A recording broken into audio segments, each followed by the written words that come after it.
చివరకు చంద్రబాబు నాయుడుకు 2022లో మా ప్రభుత్వంలో 2022లో కాంపిటీషన్ కమిషన్ ఆఫ్ ఇండియాలో కేసు వేసింది. ఈ ఆర్డర్ ను జాగ్రత్తగా పరిశీలించాలని మీ అందరినీ కూడా కోరుతాం.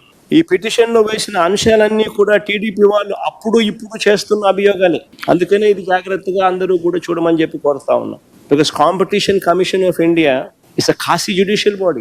It is governed by a judge. Chandrababu Naidu గారు ఈ రోజు పిటిషన్ లో వేసిన అంశాలన్నీ కూడా టీడీపీ వాళ్ళు అప్పుడు ఇప్పుడు చేస్తున్న అభియోగాలు. ఆ అభియోగాలు ఏమిటి అని అంటే కొన్ని బ్రాండ్లను ఉద్దేశపూర్వకంగా తొక్కిపెట్టారని, సప్లై ఆర్డర్లలో వివక్ష చూపించారని ఆ పిటిషన్ లో వాళ్ళు ఆరోపించారు. కానీ competition commission of India September 19th, 2022 ఈ అభియోగాలన్నింటిపై సుదీర్ఘమైన విచారణ చేసి September 19, 2022 సుదీర్ఘమైన విచారణ చేసి సంబంధించిన అన్ని రికార్డులను చూసి సప్లై ఆర్డర్లు అన్నింటినీ పరిశీలించి చారిత్రాత్మకమైన జడ్జిమెంట్ కూడా ఇచ్చినారు. క్లియర్ కట్ గా సిసిఐ ఇచ్చిన తీర్పు రాష్ట్ర ప్రభుత్వం అమలు చేస్తున్న మద్యం విధానం పూర్తిగా సహేతుకంగా ఉందని, ప్రభుత్వం అనుసరించిన విధానం వల్ల మద్యం అమ్మకాలు తగ్గాయని, అన్ని కంపెనీల మద్యం బ్రాండ్లు కొంటున్నారని, వాటికి సంబంధించిన చెల్లింపులు కూడా సకాలంలో చేస్తున్నారని, రాష్ట్ర ప్రభుత్వం అమలు చేస్తున్న మద్యం విధానం పూర్తిగా సహేతుకంగా ఉందని తీర్పిచ్చింది.